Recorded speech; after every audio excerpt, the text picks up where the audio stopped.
Hello' guys, কি খবৰ আপোনালোকৰ? আশা কৰোঁ আপোনালোকৰ খবৰ নিশ্চয় ভাল। আজি মই বনাবলৈ লৈছোঁ ছাগলী মাংসৰ এটা ৰেচিপি।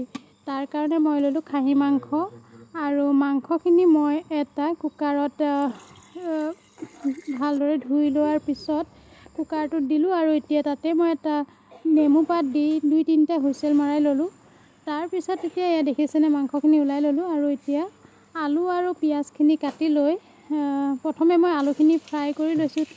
তাৰপিছত এতিয়া এটা মিক্সি বাতিত মই আদা নহৰু আৰু লগতে তিয়াই ৰখা মছলাখিনিৰ এটা পেষ্ট বনাই ল'ম। ইফালে মই আলুখিনিও ফ্ৰাই কৰি ল'লোঁ। আলু ফ্ৰাই হৈ গ'ল। সেই একেখিনি তেলতে মই আকৌ পিঁয়াজখিনি দি দিলোঁ আৰু লগতে নিমখ। অলপ সময় ভাজি থকাৰ পিছত তাতে মই আদা নহৰুৰ পেষ্টখিনি দি দিলোঁ আৰু লগতে অলপ হালধি দি দিছোঁ।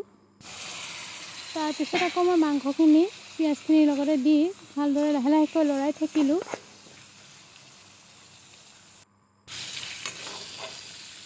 অলপ সময় মই এনেদৰে লৰাই থাকিলোঁ আৰু তাৰপিছত মই অলপ মছলা ব্যৱহাৰ কৰিছোঁ, জিৰা আৰু ধনিয়াৰ গুড়ি আৰু লগতে মই মিট মছলাও দিছোঁ।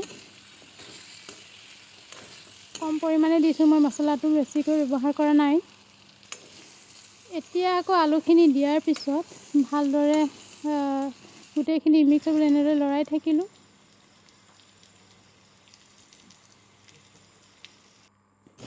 এতিয়া মই জালুকৰ গুড়ি অলপ দি দিছোঁ। যিহেতু আজি জলকীয়া খাবলৈ মন নাছিল, গতিকে অলপ জালুকৰ গুড়িকে দিলোঁ আৰু এতিয়া তাতে মই অলপ গৰম পানী দি দিছোঁ। পানী মই একেবাৰে বৰ বেছিকৈ দি দিয়া নাই, কম কমকৈ দি মই এনেদৰে লৰাই থাকিলোঁ আৰু এয়া উতলিবলৈ দিলোঁ। দেখিছেনে বন্ধু বান্ধৱীসকল, আমাৰ মাংস সিজিলে আৰু অলপ সময় মই উতলি থাকিবলৈ দিলোঁ আৰু এতিয়া আমাৰ খাচী মাংসৰ ৰেচিপি ৰেডি হৈ গ'ল। অতি সহজ পদ্ধতিৰে এনেদৰে আমি বনাই খাব পাৰোঁ, খাবলৈও সোৱাদ হৈছে।